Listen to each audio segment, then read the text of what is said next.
Hello dear friends, स्वागत है आपका अपने यूट्यूब चैनल एसडी एजुकेशन पर। आज हम बात करने वाले हैं सीटेट के लिए बहुत ही ज़्यादा इंपॉर्टेंट क्लास, यानी कि ये जो क्लास है सीटेट के लिए बहुत ज़्यादा इंपॉर्टेंट होने वाली है। अगर आप वीडियो पर पहली बार आए हैं तो वीडियो को शुरू से लेकर लास्ट तक पूरी ज़रूर देखिए, क्योंकि अभी ज़्यादा समय अब नहीं बचा है सीटेट के एग्ज़ाम के लिए, क्योंकि 14 और 15 में एग्ज़ाम है सीटेट का। अगर आपकी अच्छी से तैयारी नहीं हुई है, थोड़ा भी बहुत अगर आपने तैयारी की है और बाकी थोड़ी भी बहुत तैयारी करने के लिए आपके पास समय नहीं बचा है, तो उसके लिए हम बहुत ही इंपॉर्टेंट क्लास से लेकर के आए हैं। किस प्रकार से जो क्वेश्चन हमको नहीं आ रहे हैं वो भी क्वेश्चन कैसे हम सही कर सकते हैं, वो भी क्वेश्चन की जो नंबर है हमको कैसे मिले और अच्छे नंबर से हम सीटेट में पास हो जाएँ। तो इसके लिए ये पूरी की पूरी क्लास होने वाली है। अगर आपने थोड़ा सा भी ये क्लास शुरू से लेकर लास्ट तक देख लेते हैं तो बिल्कुल बेनिफिट मिलने वाला है। बात करेंगे इसमें हम तुक्का कैसे लगाएं, यानी कि कुछ ऐसे प्रश्न होते हैं जो हमको नहीं आते हैं, फिर भी हम थोड़ा सा भी अपने माइंड का यूज करके कुछ ट्रिक्स जो है उनका यूज करके हम वो क्वेश्चन भी सही कर सकते हैं। तो इसके लिए ये पूरी की पूरी क्लास है। अगर आप बार बार सीटेट का एग्ज़ाम दे रहे हैं लेकिन फिर भी क्रैक नहीं कर पाए हैं, तो इस बार ये लास्ट होगा। इस बार आप बिल्कुल पास होंगे, बहुत ही अच्छे नंबर से पास होंगे और 100% सीटेट पास हो जाएंगे। बस जो भी इसमें बताने वाले हैं इस वीडियो में, उनको आप अच्छे से ध्यान में रखिए और परीक्षा हाल में अगर आप बैठते हैं तो आप वही उनको, क्योंकि ये वीडियो है तो आप शुरू से लेकर लास्ट तक पूरी वीडियो देखिए। अगर वीडियो पसंद आती है, जो भी इन्फॉर्मेशन दी जाती है अगर वो इन्फॉर्मेटिव लगती है, तो उसके लिए आप वीडियो को लाइक कीजिए और चैनल को बिल्कुल भी सब्सक्राइब करना ना भूलिए, क्योंकि सीटेट से रिलेटेड जो भी और अन्य जानकारियां हैं, वो सभी जानकारियां जो भी क्लासें हैं वो इस चैनल से आपको मिलती रहेंगी। तो बढ़ते हैं वीडियो में हम आगे की तरफ और हम सबसे पहले बात करते हैं सीटेट में तुक्का कैसे लगाएं, यानी कोई भी क्वेश्चन है। लेकिन सबसे पहले ये बात ध्यान दीजिए कि अगर आपको जो क्वेश्चन आते हैं वो आप अपने हिसाब से क्वेश्चन कर लीजिए, यानी कि जिस प्रकार से उनके आंसर हैं वो तो आपको आते ही आते हैं, वो आपने कर लिए। मान लीजिए कि 150 क्वेश्चन में आपको 60 या 70 जो क्वेश्चन है वो आपको प्रॉपरली अच्छे तरीके से आते हैं, तो आपने वो क्वेश्चन कर लिए हैं। 60-70 नंबर आपको उसमें से तो बिल्कुल मिल ही जाएंगे। उसके बाद क्या कुछ किया जाए कि उसके बाद जो आपको क्वेश्चन नहीं आते हैं वो भी सही हो, तो ये पूरी की पूरी क्लास उसके लिए होने वाली है। तो तुक्का कैसे लगाएं इसके बारे में अगर हम बात करें तो सबसे पहले आपको क्या करना है कि प्रश्न को पूरा पढ़ना है। कई बार ऐसा होता है कि टाइम के चक्कर में सिर्फ हम ऊपर ऊपर ही या उसमें क्या कुछ पूछ रहा है कि वही हम देख लेते हैं और समझ में नहीं आता है और हम जो भी मन में आता है वही हम आंसर उसको टिक कर देते हैं। ऐसा नहीं करना है। जो क्वेश्चन आपको नहीं आ रहा है वो क्वेश्चन, क्योंकि पेडागॉजी होती है, पेडागॉजी का मतलब ही होता है कि क्वेश्चन को पूरा पढ़ना, वरना समझ में नहीं आएगा। तो प्रश्न को पूरा पढ़ें और ऑप्शंस का पूरा ध्यान रखें, यानी कि जो भी ऑप्शन बताए गए हैं उनका पूरा ध्यान रखें, क्योंकि जो ऑप्शंस होते हैं सीटेट में, खासकर सीटेट के एग्जाम में, वो सिमिलरिटी रखते हैं, लगभग मिलते हैं ऑप्शंस। तो ऑप्शंस का भी ध्यान रखें और पूरे ऑप्शंस भी पढ़ें। ऐसा नहीं है कि आपने पहला ऑप्शंस पढ़ा और आपको लग रहा है कि हाँ ये सही है, आपने टिक कर दिया, क्योंकि इसमें चारों ऑप्शंस आपको सही लगेंगे। अब उसमें से भी सही ढूंढना है, तो इसके लिए आपको पूरा का पूरा जो ऑप्शंस हैं वो पढ़ने रहेंगे।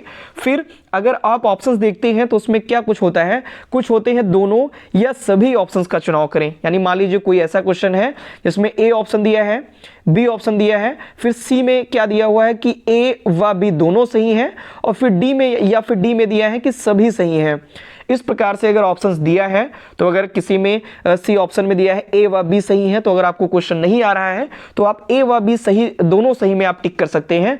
डेफिनेटली ये जो क्वेश्चन है वो आपका सही होने वाला है। कुछ क्वेश्चंस ऐसे होते हैं जिसमें डी ऑप्शन दिया होता है सभी सही हैं, ऐसे भी ऑप्शन दिया होता है डी ऑप्शंस में कि जितने भी ऑप्शंस हैं ए बी और सी वो सही हैं, तो आप उसको भी टिक कर सकते हैं, क्योंकि बेसिकली ये देखा जाता है कि लगभग वो जो सभी सही या ए व बी दोनों सही, ये क्वेश्चन ज़्यादातर सही होते हैं। तो इसके लिए आपको ऑप्शंस बहुत ही ध्यानपूर्वक देखना है।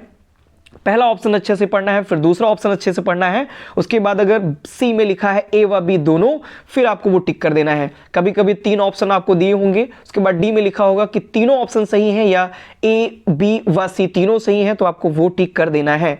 ये आपको बिल्कुल नंबर दिलाएगा। ये टिक जो होगी, ये जो तुक्का होगा, ये बिल्कुल आपको नंबर दिलाएगा। आगे अगर हम बढ़ें तो इस पे कुछ क्वेश्चन है, इसके बारे में बात कर लेते हैं कि किस प्रकार से हम वहाँ पर जो ये ट्रिक है, ये जो तुक्का है, इसको अप्लाई कैसे करेंगे। देखते हैं यहाँ क्वेश्चन में।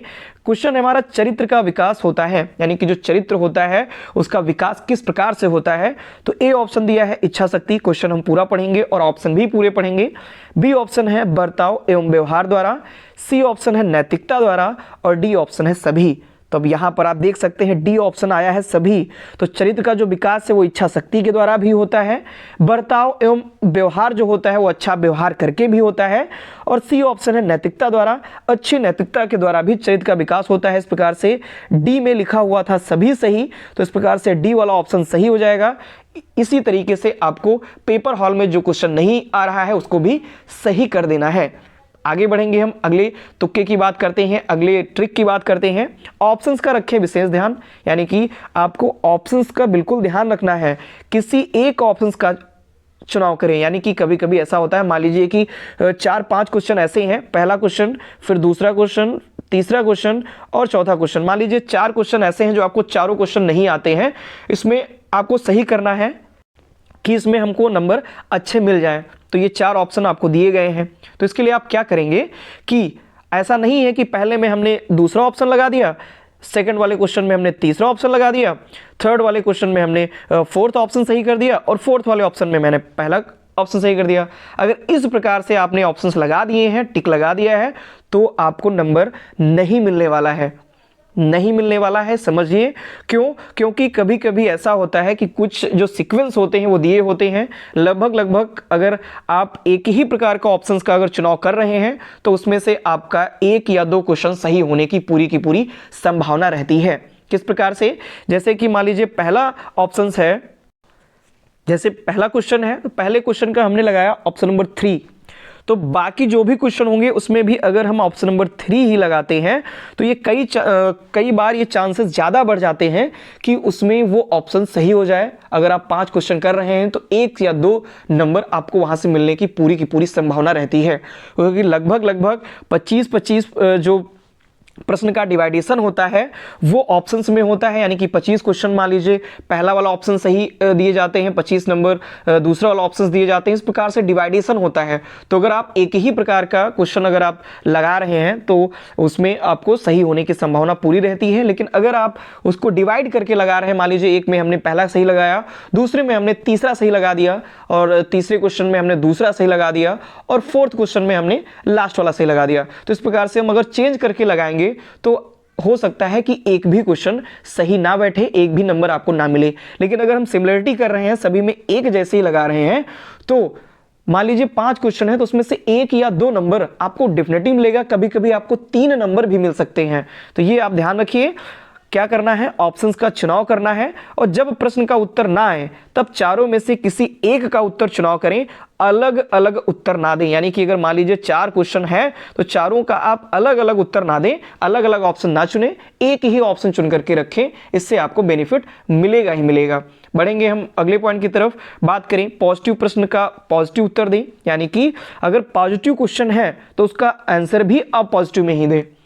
नेगेटिव पॉजिटिव शब्दों का विशेष ध्यान रखें, यानी कि नेगेटिव पॉजिटिव जो वर्ड है कहां पर नहीं पूछा जा रहा है ये भी ध्यान रखें। कभी कभी ऐसा होता है जल्दबाजी में हम क्वेश्चन पढ़ जाते हैं, जल्दबाजी में क्वेश्चन पढ़ते हैं और हम ये नहीं ध्यान करते हैं कि वहां पर नहीं पूछा गया है, और नहीं हम ध्यान नहीं करते, इसीलिए उसमें अगर पॉजिटिव क्वेश्चन हुआ, पॉजिटिव आंसर हुआ तो वो हम पॉजिटिव आंसर लगा देते हैं, जबकि वो क्वेश्चन निगेटिव है और हमको ऑप्शन भी निगेटिव में देना होता है। तो ये भी आप ध्यान रखिए, इससे भी आपके कई जो नंबर होंगे वो लॉस कर सकते हैं आप। अगर इन चीज़ों का आप ध्यान रखेंगे तो बहुत ही अच्छे नंबर आपको गेन होते जाएंगे, बहुत ही अच्छे नंबर मिलेंगे और बहुत ही अच्छे नंबर से आप सीटेट पास हो जाएंगे। तो इसके लिए नेगेटिव पॉजिटिव शब्दों का विशेष ध्यान रखेंगे। पॉजिटिव शब्द अगर क्वेश्चन है तो आपको पॉजिटिव आंसर ही देखना है। केवल, रटाना, बच्चे को पीटना, मारना और बहुभाषिकता को नजरअंदाज करना, क्लास जो बच्चे गलतियां करते हैं उसको नज़रअंदाज करना, ये सभी निगेटिव हैं। ये सभी आपको ध्यान में रखना है, निगेटिव हैं, इनको हटा देना है। अगर पॉजिटिव में पूछा जा रहा है तो आपको केवल नहीं लगाना है। अगर अवसर की बात की जा रही है कि बच्चे को अधिक से अधिक अवसर प्रदान किए जाएं तो वो आपको सही कर देना है। अगर पॉजिटिव में आंसर, पॉजिटिव में क्वेश्चन है और पॉजिटिव में ही आंसर पूछ रहा है कि बच्चे को अधिक से अधिक अवसर प्रदान करें, बच्चे को स्वयं करके सीखने पर बल दें, ये सभी अगर ऑप्शन आपको वहां पर मिल रहे हैं तो ये जरूर लगाएं, क्योंकि पेडागोजी बेस्ड होता है और हर जो सब्जेक्ट है उसमें से 14 से 15 नंबर पेडागोजी जरूर पूछी जाती है और उनमें से करीब 5 से 6 नंबर जो होते हैं वो इस ट्रिक से आपको मिल जाएंगे, इस तुक्के से आपको ये जो नंबर है वो आपको मिल जाएंगे। अगले पॉइंट की तरफ बढ़ते हैं। पॉजिटिव निगेटिव में आपको कैसे देखना है पॉजिटिव, तो क्वेश्चन है प्राथमिक स्तर पर हिंदी भाषा शिक्षण के लिए सबसे अधिक महत्वपूर्ण है। यहाँ पर नहीं तो है नहीं, यानी कि नहीं दिया है, इसीलिए ये पॉजिटिव क्वेश्चन है, यानी कि क्वेश्चन जो है वो पॉजिटिव है। तो अगर पॉजिटिव क्वेश्चन है तो हम आंसर भी पॉजिटिव में देखेंगे।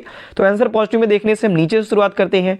व्याकरणिक नियमों का स्मरण, यानी कि जो व्याकरण के जो नियम होते हैं उनके बारे में बात करना। तो बात प्राथमिक स्तर की जा रही है तो उसमें नियम के बारे में बात नहीं होगी, तो ये है निगेटिव। और क्वेश्चन है पॉजिटिव तो आंसर भी हमको पॉजिटिव में देखना है, तो निगेटिव है, ये गलत होगा। उच्च स्तरीय तकनीकी यंत्र, बात प्राथमिक स्तर की है तो यहाँ पर उच्च स्तरीय तकनीकी यंत्रों की क्या बात करेंगे, तो क्या इंजीनियर बनाना है, ऐसा तो कुछ करना नहीं है, तो ये भी आंसर गलत हो जाएगा। पाठ्य पुस्तक की भी बात नहीं करनी है क्योंकि प्राथमिक स्तर पर है। तो बात करते हैं भाषा प्रयोग के अवसर। अभी हमने बताया कि अगर अवसर अधिक से अधिक प्रदान किया जाएगा तो बच्चे अधिक अच्छे तरीके से सीखेंगे, तो इसीलिए प्राथमिक स्तर पर हिंदी भाषा शिक्षण के लिए सबसे अधिक महत्वपूर्ण क्या है, भाषा प्रयोग के अवसर प्रदान करना।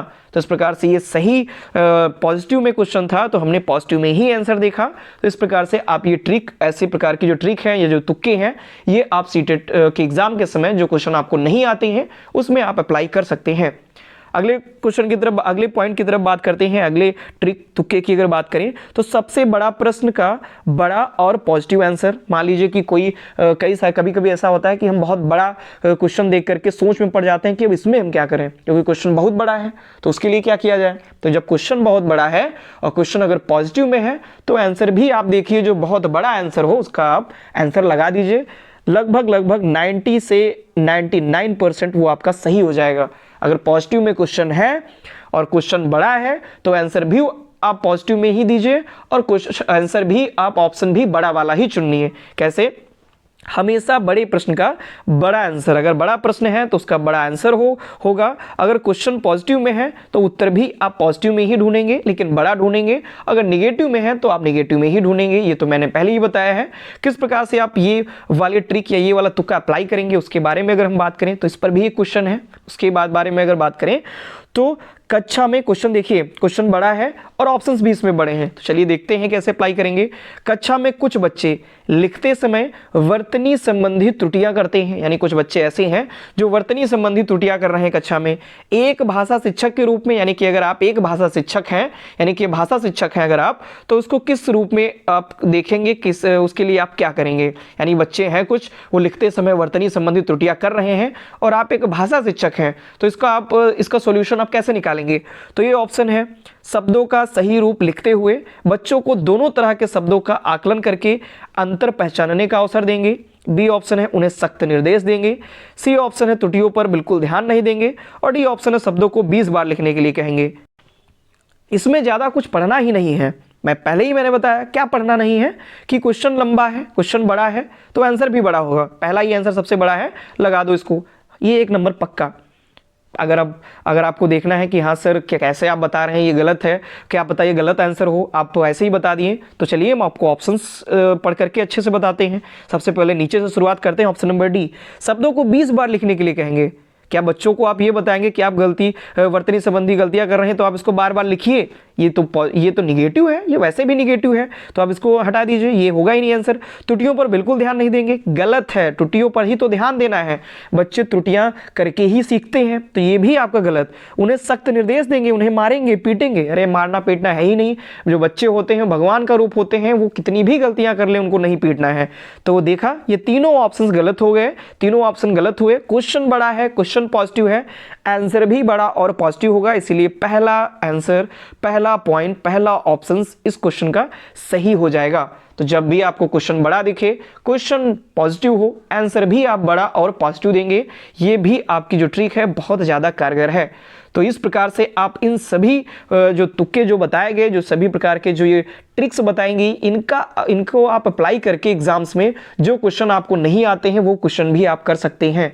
डेफिनेटली आप इस बार सीटेट बिल्कुल अच्छे नंबर से निकलेगा आपका। जब आपका रिजल्ट आएगा उसके बाद आप एक कमेंट करके हमें ज़रूर बताइएगा कि जो मैंने ये वीडियो बनाई है वो कितनी ज़्यादा आपके लिए फ़ायदेमंद रही। जब कमेंट रिजल्ट क्या, आप पेपर देके जाइए, पेपर देने जाइए, वहाँ पर क्वेश्चन देख करके वहाँ पर आप ये ट्रिक जब अप्लाई करेंगे वहीं पर ही आपको ये पता चलेगा कि ये जो वीडियो है वो कितनी ज़्यादा आपके लिए फ़ायदेमंद रही है। तो अगर ये जो इन्फॉर्मेशन बताई गई, ये जो ट्रिक्स, ये जो तुक्का बताया गया किस प्रकार से अप्लाई करना है, अगर ये आपको बेनिफिट लगता है कि इससे हमारा बेनिफिट होगा, वीडियो आपको ये पसंद आती है, तो इसके लिए वीडियो को लाइक जरूर करें, चैनल को सब्सक्राइब करें और जितने भी लोग सीटेट की तैयारी कर रहे हैं उन सभी लोगों के पास ये जो वीडियो है वो जरूर भेजिए, क्योंकि कई लोग ऐसे होते हैं जो कहीं अलग कर रहे होते हैं, कुछ अलग तैयारी कर रहे होते हैं, तो इसकी तैयारी वो नहीं कर पाते हैं, समय नहीं मिल पाता है। तो ये जो कुछ पॉइंट्स जो इसमें बताए गए हैं, अगर ये वीडियो देख लेते हैं तो उन पॉइंट्स का वो ध्यान में रख करके वो भी अच्छे नंबर से सीटेट निकाल दे जाएंगे, उनका भी भला हो जाएगा। तो आप ये वीडियो उन लोगों तक भी पहुँचाइए, अधिक से अधिक शेयर कीजिए। अगर वीडियो आप शेयर करते हैं, वीडियो को लाइक करते हैं और सब्सक्राइब करते हैं, उसके लिए आपका बहुत बहुत धन्यवाद। Thank you.